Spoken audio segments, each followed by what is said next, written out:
एक smart parents के लिए समझदारी यह है कि वह अपने बच्चों के नाम पर लंबी अवधि का लक्ष्य लेकर फाइनेंशियल प्लानिंग करे।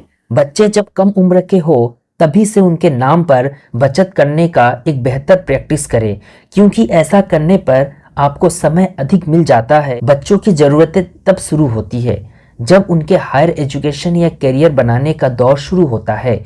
ज़्यादा समय मिलने का मतलब है कि आप रेगुलर बेसिस पर उनके लिए छोटी छोटी बचत कर सकते हैं जो लंबी अवधि में बड़ा फंड बन जाए। इसके लिए बेस्ट है कि एसआईपी का विकल्प चुनें, जिसमें एक साथ नहीं बल्कि मंथली बेसिस पर निवेश करना होता है। अब आप सोच रहे होंगे कि बच्चों के नाम पर एसआईपी किन स्कीम में करें। इसका भी आसान उपाय है। कुछ म्यूचुअल फंड हाउस बच्चों के नाम पर इक्विटी सेगमेंट में चाइल्ड म्यूचुअल फंड ऑफर करते हैं, जिनमें कम से कम लॉक इन पीरियड 5 साल का होता है। इनमें से ज्यादातर इक्विटी फंडों की तरह हाई रिटर्न मिल रहा है। इन स्कीम में छोटा छोटा अमाउंट जमा करके आप लॉन्ग टर्म में बड़ा फंड तैयार कर सकते हैं। हमने यहाँ ऐसा ही 3 स्कीम के बारे में जानकारी दी है, जिनका प्रदर्शन देखकर आप इनका महत्व को समझ सकते हैं।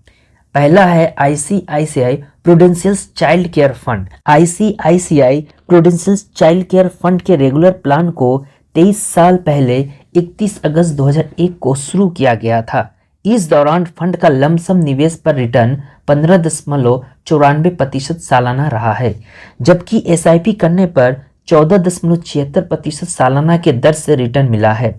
फंड का लेटेस्ट AUM 1314.85 करोड़ रुपए है, जबकि एक्सपेंस रेशियो 2.20% है। अगर कम से कम 5 साल के लिए निवेश बनाए रखना है तो यह स्कीम बेहतर विकल्प है। इसके पोर्टफोलियो में टॉप होल्डिंग्स में Bharti Airtel, UltraTech cement, Inter Global Aviations, JSW steel और अंबुजा सीमेंट के स्टॉक शामिल है। दूसरा है HDFC children's fund regular plan. HDFC children funds के रेगुलर प्लान को 2 मार्च 2021 को शुरू किया गया था। शुरू होने के बाद से इस फंड ने लमसम निवेश पर 16.76% सालाना के दर से रिटर्न दिया है, जबकि एसआईपी करने वाले को 16.2% सालाना के दर से रिटर्न मिला है। 30 नवंबर 2024 तक इस फंड का कुल AUM 9,937.45 करोड़ रुपए है, जबकि एक्सपेंस रेशियो 1.73% है। अगर कम से कम 5 साल के लिए निवेश बनाए रखना है तो यह स्कीम बेहतर विकल्प है। इसके पोर्टफोलियो में टॉप होल्डिंग्स में HDFC bank, ICICI bank, Larsen and Toubro, Reliance industry, Infosys limited के स्टॉक शामिल है। तीसरे नंबर पे है टाटा यंग सिटीजन फंड।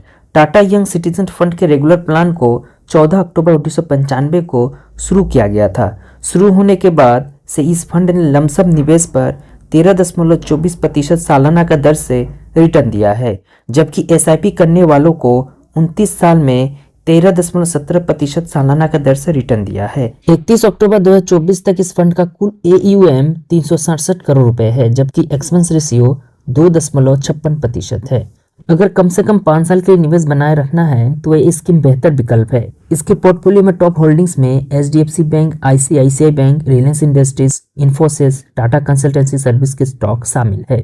हमने यहाँ एक म्यूचुअल फंड स्कीम के प्रदर्शन के आधार पर जानकारी दी है। यह निवेश की सलाह नहीं, बाजार में जोखिम होते हैं, इसलिए निवेश करने से पहले फाइनेंशियल एडवाइजर की सलाह जरूर ले लें।